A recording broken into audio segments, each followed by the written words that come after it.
From CPRE and the CPRE Knowledge Hub, this is Research Minutes, a weekly exploration of new and important research in education.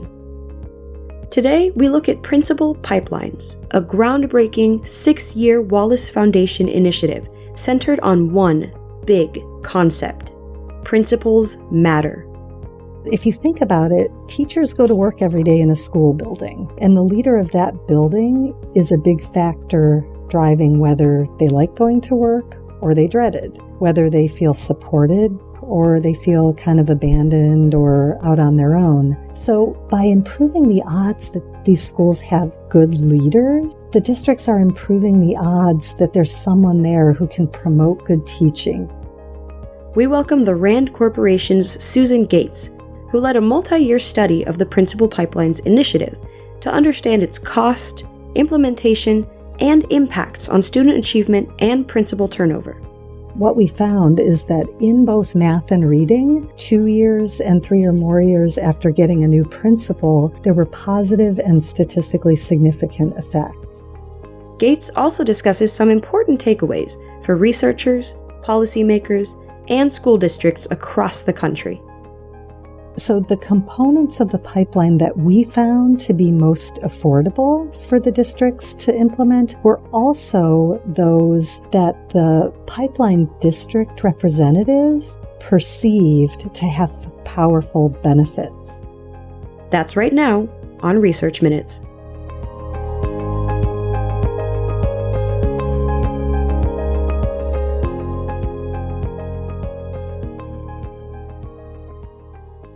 I'm Keith Heumiller, Managing Editor of the CPRE Knowledge Hub.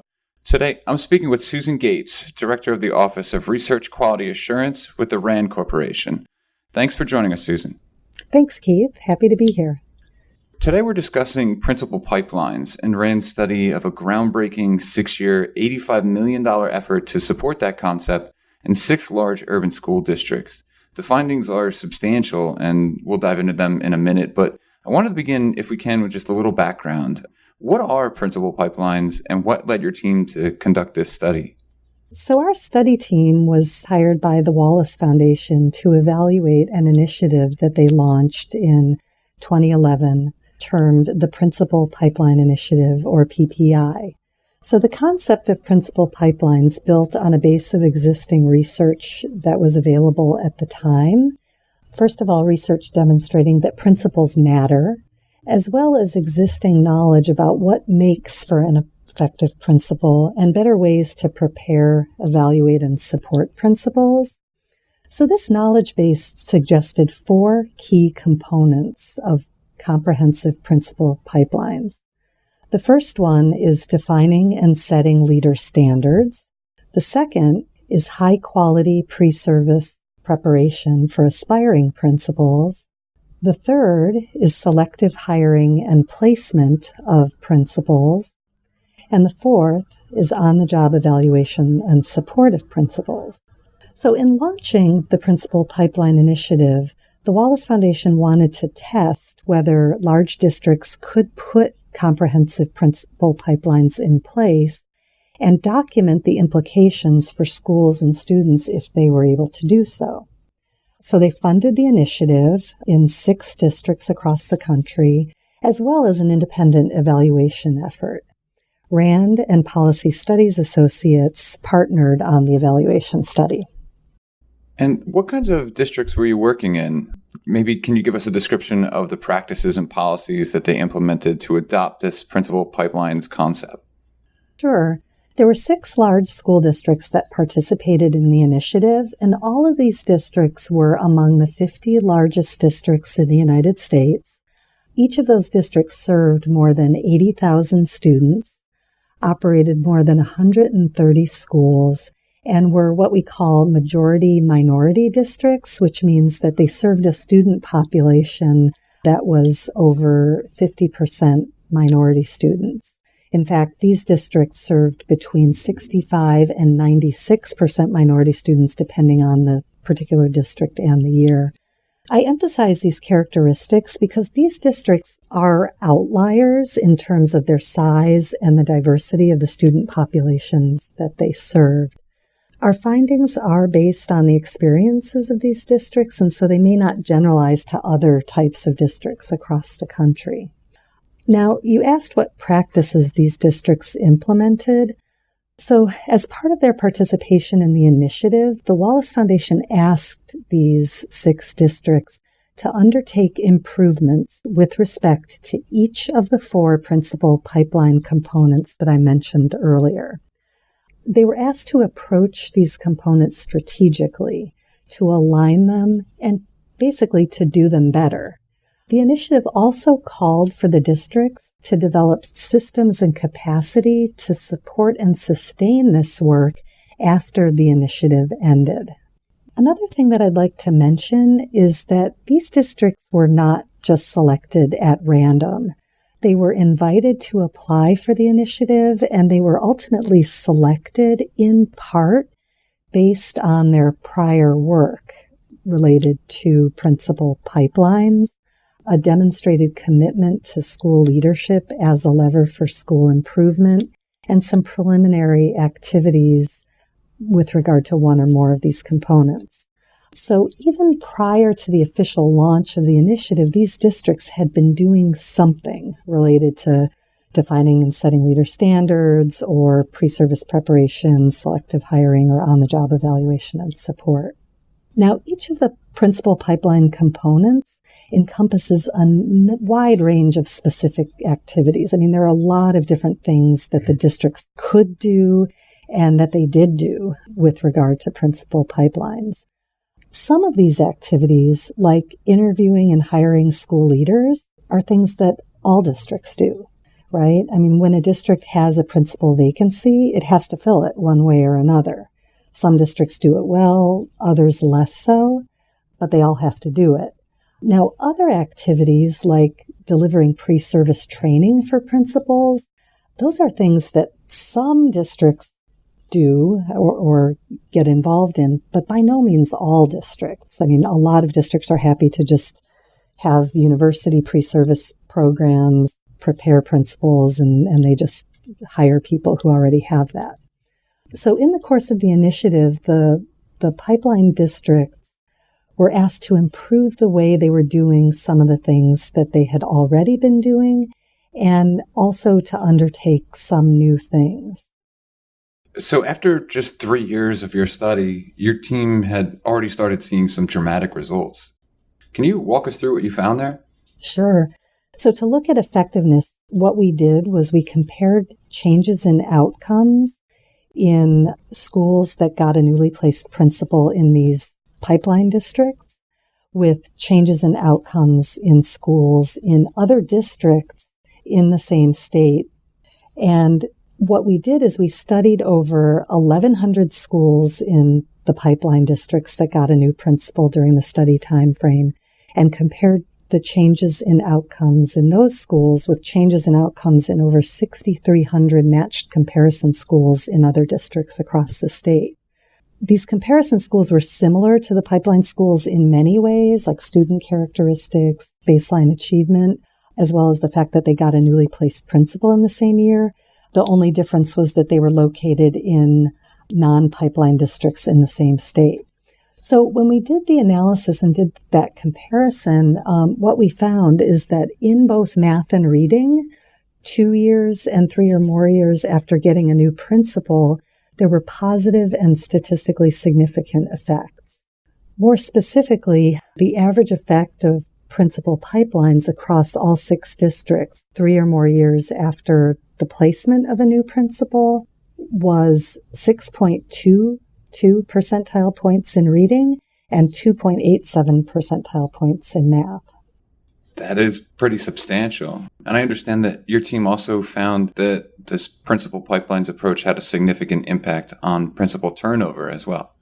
That's right. So we found that newly placed principals in pipeline districts were almost 6 percentage points more likely to remain in their schools for at least 2 years, and almost 8 percentage points more likely to remain in their schools for at least 3 years, compared with newly placed principals in similar schools across the state.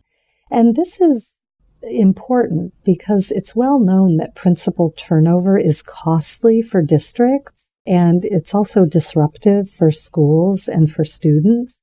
And what these findings mean for a district is that for every 100 newly placed principals, the pipeline district saw 6 fewer losses of new principals after 2 years and 8 fewer losses after 3 years than non-pipeline districts staffing similar schools.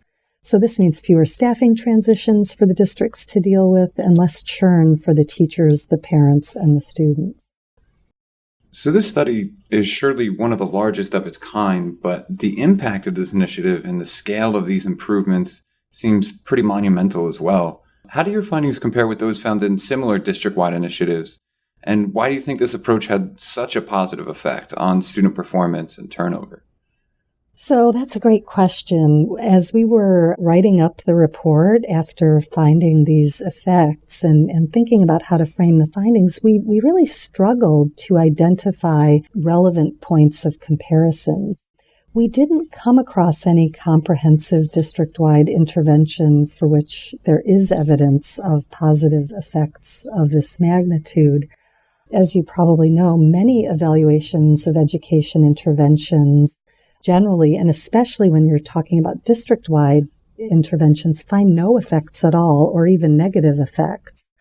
Those interventions that have identified positive effects of this magnitude tend to be targeted in one way or another, perhaps limited to students who participated in a particular program or received a particular type of support, or who were in a classroom led by a teacher or who had participated in a specific program, or students who had attended a specific type of charter school. So it wouldn't be a district-wide effect. Now, in response to your question about why this initiative might have had such a positive effect, I have to reflect back to the base of knowledge that was the impetus for this initiative in the first place, and that was research demonstrating that principals matter.